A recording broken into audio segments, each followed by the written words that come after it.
Conventional agriculture is causing a myriad of environmental problems, climate change being one of the biggest ones. We didn't do much at all about climate change. So now we're seeing exactly what scientists told us we would see. Conventional production of crops is also a leading cause of tropical deforestation, siltation of coral reefs. It's causing dead zones in the oceans. On the flip side, farming using an ecological approach can create wildlife habitat. It can restore ecosystems. What's important to realize is that people who are doing interesting, sustainable agriculture are absolutely on the cutting edge. People often think that hunger, environmental degradation, climate change are separate issues, but these issues are all intrinsically connected, and the solutions to these problems also need to be connected.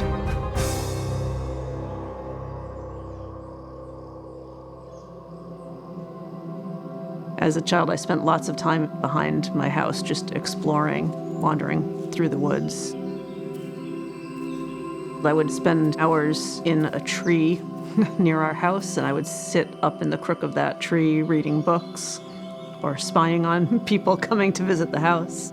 In college, I studied environmental conservation and ended up really focusing my studies on tropical deforestation. So I learned how people were cutting down more of the forest every year in order to grow crops, and how certain agricultural practices were more inclined to lead to deforestation. Humans are used to thinking of themselves as a small part of the vast world around them. And really, that's what we always were for a long time, until sometime in the last couple of centuries, when we've gotten large enough that we've begun to affect everything around us. Agriculture in the food system is somewhere between a quarter and a third of all of humanity's emissions. So there's a room for it to at least be responsible for itself. Cleaning up its own act, as all sectors of civilization need to do. But also, unlike, let's say, transportation or electricity generation, there is room not only to reduce emissions, but to actually sequester carbon. So I think actually it can play a disproportionately large role. So the biggest role of the climate disaster is the same system that is driving peasants off the land, that is causing a chronic disease epidemic. So no matter what problem you look at, it's the industrial food system that's driving the problems.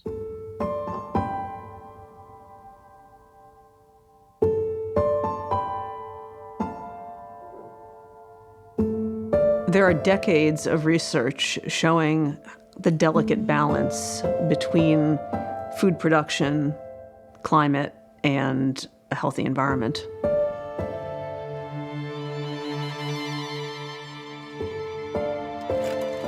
During the last few months of my Peace Corps service, I worked on agroforestry and sustainable agriculture projects. I came to really understand that the farmers in Central America really wanted to shift to sustainable farming practices that would protect and improve the environment while also producing more for their families and their communities. So when I left the Peace Corps, I really wanted to get a job where I could dedicate myself to helping them get the technical assistance they wanted to transition to sustainable farming practices. And when I got home from Peace Corps, I was shocked to find that there was no such organization in existence. And eventually that led me into founding Sustainable Harvest International in 1997.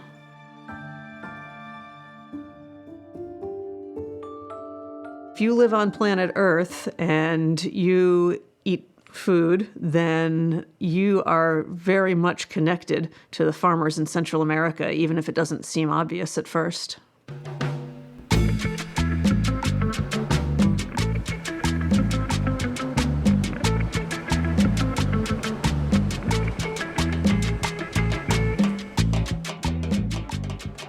I come to Central America every year, but never cease to be amazed at how willing the people are to make changes so that there is a healthier environment where they live and a healthier environment for all of us and healthier food and more food for everybody.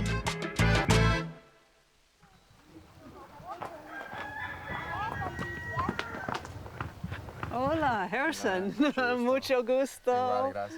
Young people all over the world are much more aware of climate change than I was growing up, and it makes sense because they're the ones who are going to be living the longest with the consequences of it.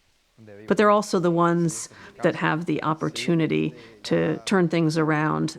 Me llamo Gerson Domínguez Sánchez, tengo 24 años, vivo acá en Colonia Pinares, La Trinidad. Harrison's been working for 3 years now, transitioning to sustainable farming practices and organic gardening, working alongside his wife and their 3-year-old son, Dylan. En el año 2021, yo conocí la institución de cosecha sostenible, entonces desde allí, desde esa fecha, estamos trabajando.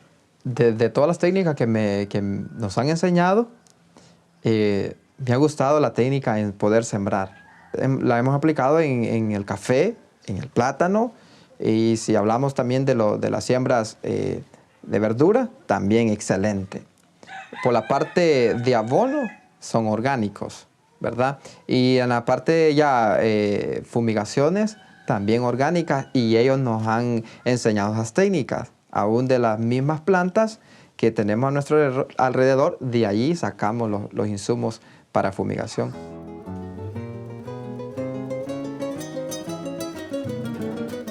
Aquí en mi casa, lo que tengo sembrado, ahorita tengo tomate, tengo pepino, zanahoria, remolacha, hay chile, culantro, hay apio, hay aguacate, naranja, hay nance, tengo piña, guineo, plátano y café. Últimamente estamos consumiendo lo que sembramos acá. Se nos hace más fácil porque lo cosechamos acá naturalmente. Sí, por ejemplo, el tomate, la zanahoria, el chile, el pepino. Entonces, ya eso es una gran ayuda para nosotros, porque ya no lo compramos. El cambio que ha pasado en mi vida es la alimentación.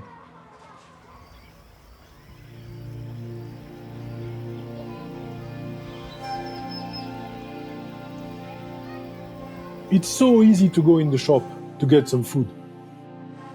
Imagine from one day to another going in the shop and find no food. That's exactly what will happen if we are not taking care of our soil.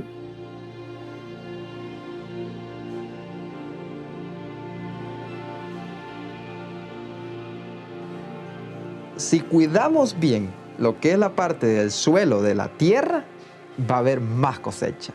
Every bit of food we eat is the biodiversity, is the soil, is the water, is the sun. A plant is the most amazing technology. It takes carbon dioxide with the sunlight for free. It gives us food. That process is what cools the planet, and it gives us our breath, so we are alive.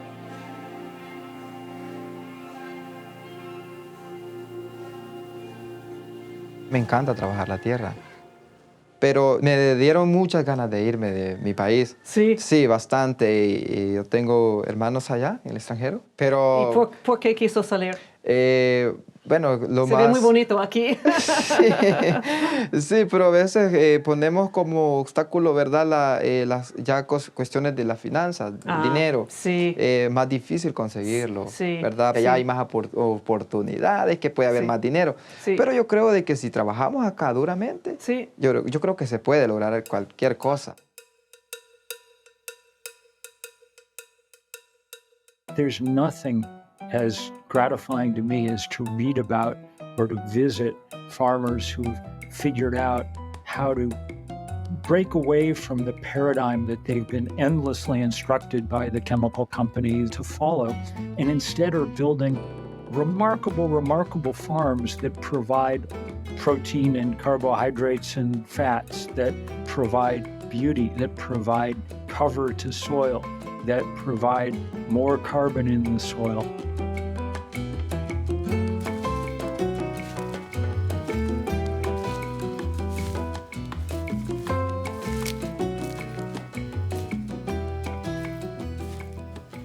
if you talk to an ordinary person and you tell them, listen, the climate is changing, you'd better change your food system, it would be unfair on them.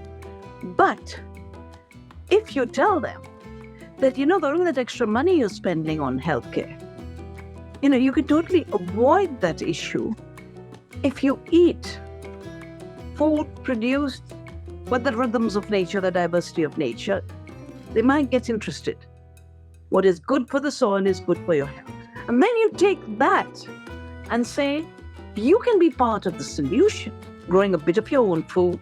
If you're a farmer, not give up the right ways of farming. But even if you're not a farmer, find ways to relate to real farmers to get real food.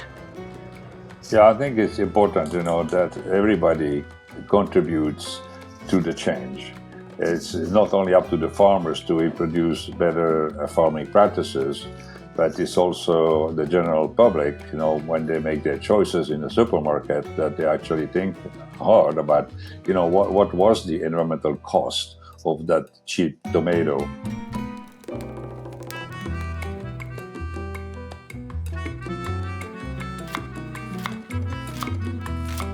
Ese es el cambio. Ya no comer, no alimentarse con cosas que están contaminadas, sino que comerlas limpias.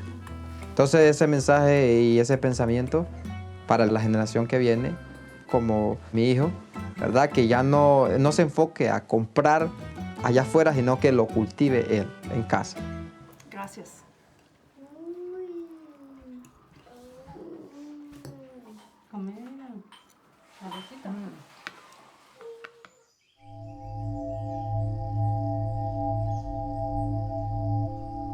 I've always loved the environment, but until I was in Central America, I wasn't able to connect the dots between our food system and our environment.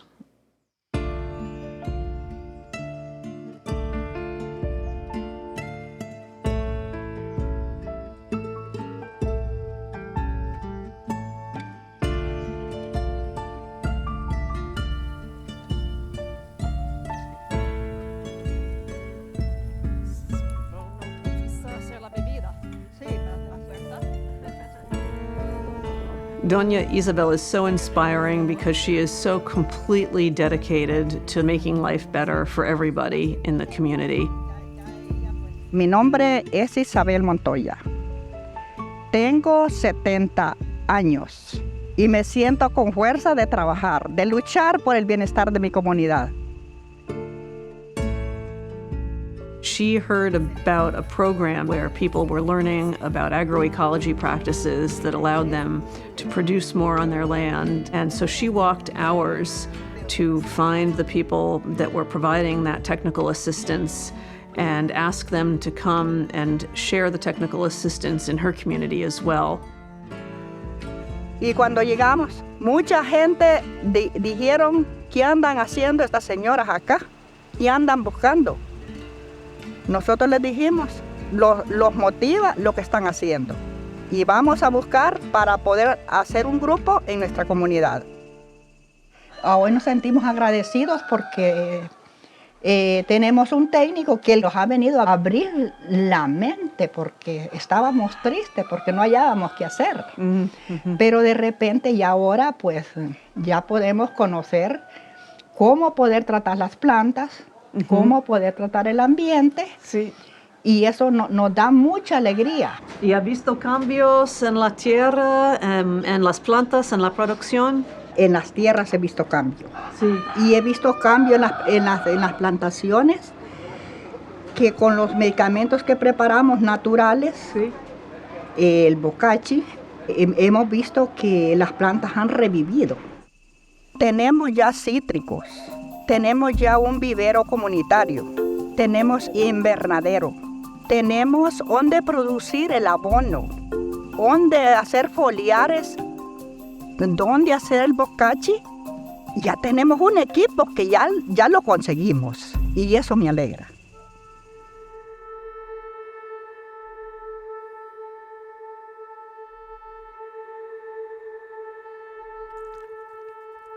People who are doing expensive, chemical-laden agriculture are stuck someplace in the mid-20th century and have missed so much that we have learned in time since.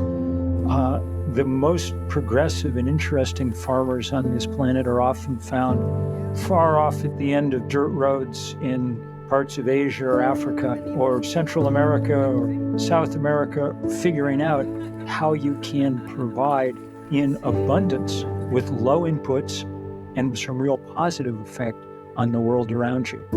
That's the miracle of farming.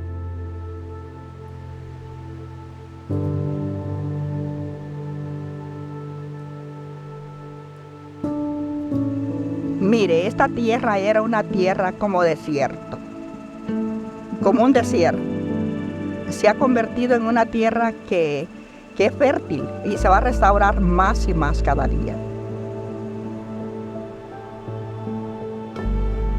Globally, we need anyway to preserve all the environment and mainly the soil to be able to continue to produce for the next generation and the next generation after the next generation. The best people that could preserve all those resources and this soil capital are the farmers themselves. If the farmers are properly trained, if they are properly oriented with the regenerative agriculture or agroecology as a whole, then they will be able to continue producing for ages, and then humanity will be able to stay on Earth.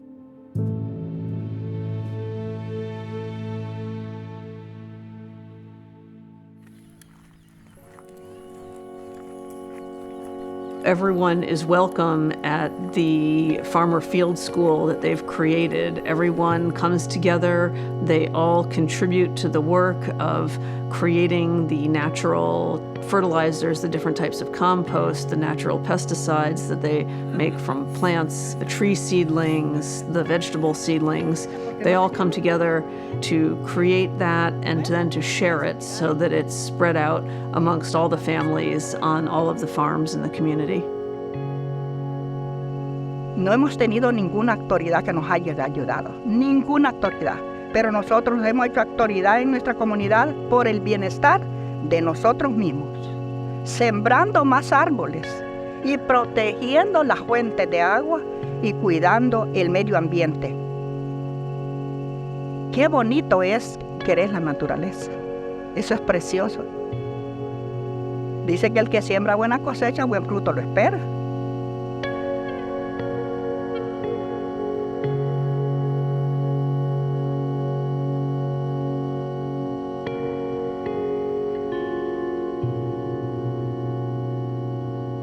The biggest change that I notice is when I go back to visit a farm many years after the farmer has shifted to ecological farming practices, and land that had few or no trees now will have towering trees that are shading a lot of other plants, and there's just an incredible diversity growing at every level.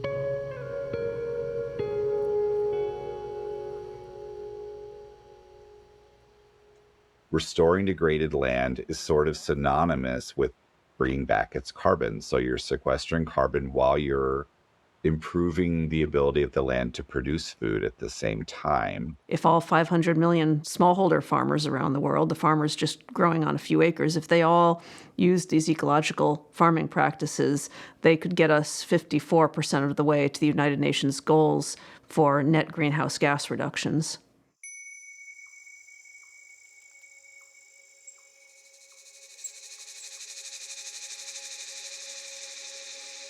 We've upset the physical cycles on which so much, including farming, maybe farming above all, depends. The way that water moves around this planet and the way the seasons work are the things that, above all, farmers depend on, and they no longer can.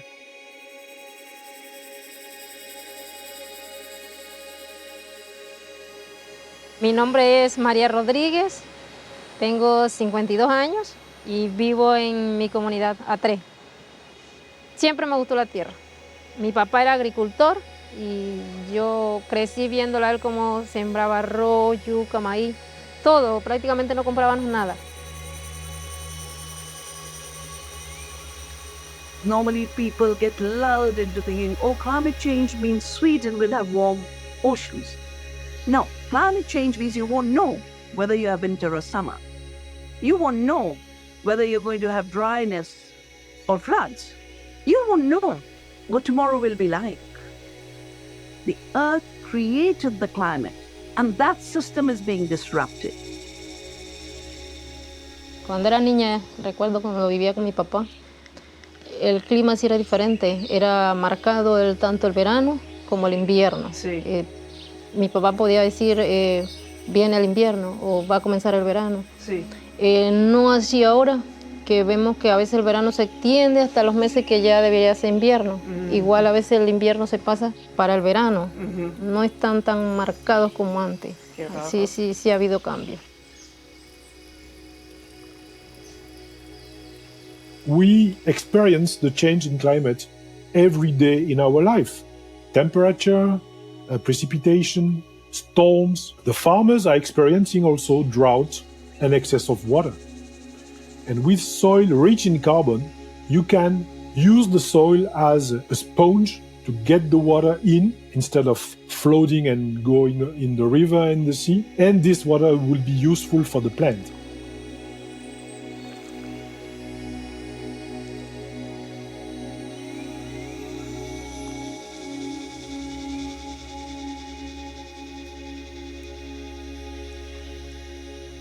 Agradezco también al programa Cosecha Sostenible porque nos enseñaron a sembrar y que luego seleccionáramos la semilla la mejor.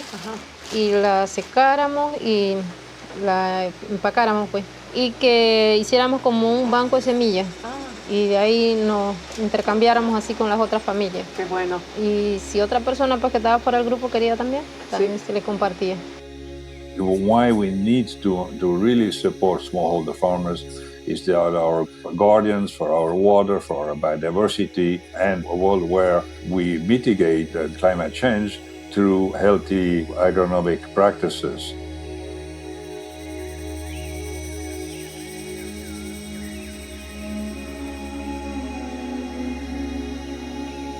Stories about climate change are often about the difficult transitions that people have to make, but there are very easy transitions that farmers in Central America want to make because it allows them to feed their families better, it allows them to produce more on their farms, and it just so happens that it also plays a big role in stabilizing the climate.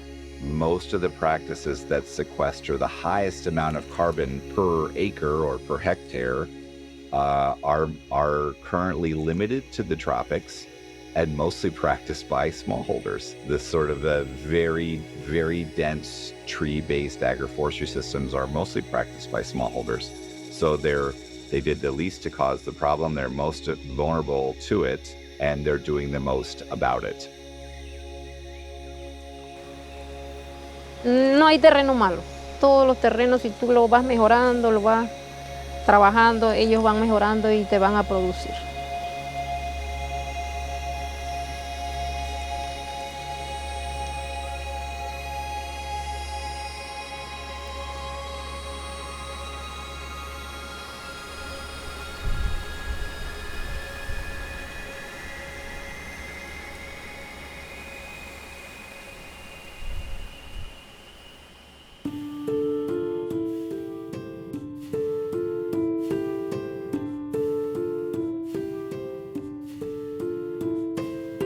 Today, so much money is being spent by governments and by businesses to support destructive farming practices. Redirecting even a fraction of that to support the transition of smallholder farmers to ecological farming practices would be enough to transform our world food system. Governments in every case need to break away from the embrace of big anything. Big oil, big pharma, and big ag are setting government policy around agriculture and energy everywhere. And that's a huge mistake. A repurposing of those subsidies in the direction of small-scale, ecologically sound farming would be an enormous, enormous shift. So it doesn't take a genius to figure out what we need to do. We're starting to see it happen, but it's not yet happening at the speed we need it to. Globally, we're at something like $700 billion a year of money going into agriculture from governments, and something like 2% of it is going to environmentally friendly practices. So right now, governments are mostly funding the wrong kinds of agriculture. So the first thing to do would be to stop paying for the wrong stuff and take some of that money and put it in the other direction. Because if a farmer's trying to do the right thing and they're competing with someone doing a less beneficial practice whose practice is subsidized in some way by the government, it's very hard to compete there. So can we stop funding the bad stuff and start funding the good stuff? So we are really talking about huge potential. Now, the power of this potential is A, it's in the hands of small farmers. B, it has established science behind it. C, it is not just a climate solution, it is the only way to grow more and nutritious food. Because we are not facing just a climate crisis.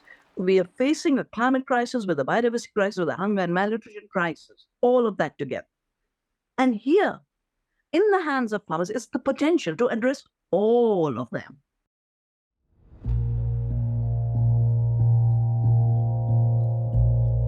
When I was a child, my father had a term when he really liked somebody, he would say, sweet as a carrot. Oh, that's and great. I always thought that was strange because when I was growing up in the 70s, the carrots from the supermarket, They were not sweet. Yes. And I thought, Yeah. what does this mean? And then later, I think it might have actually been here, I had a carrot and it was really sweet. I said, oh.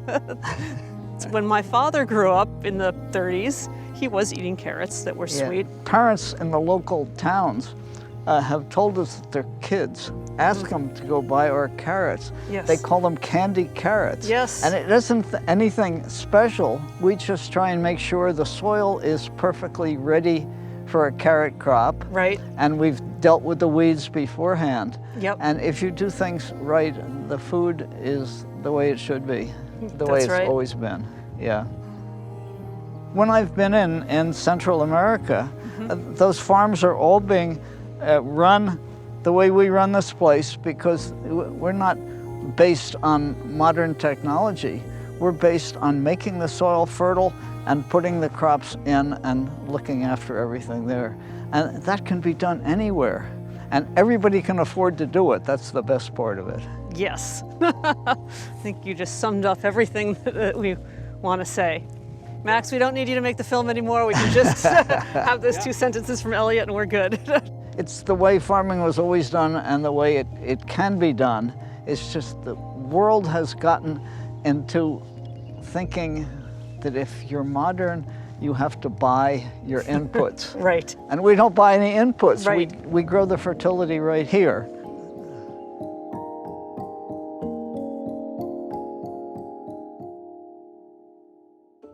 The conventional wisdom even a generation ago was that topsoil was something that took centuries, if not millennia, to build.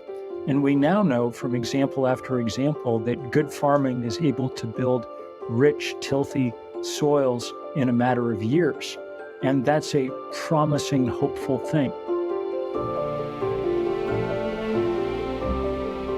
When I think about future generations and what sort of planet they're going to have, and I see how much harm is being done, I really worry. But then I look at the farms in Central America and see the farmers that are literally and figuratively planting the seeds, that are growing trees, that are growing healthy soils, that are growing a healthy planet. It makes me want to give everything I can to them to continue that transformation so that my child and everybody's children will have a planet that will maintain human society. Food security, human dignity, and environmental sustainability shouldn't be seen as a privilege or something extra. They should be seen as the basis from which we build our society.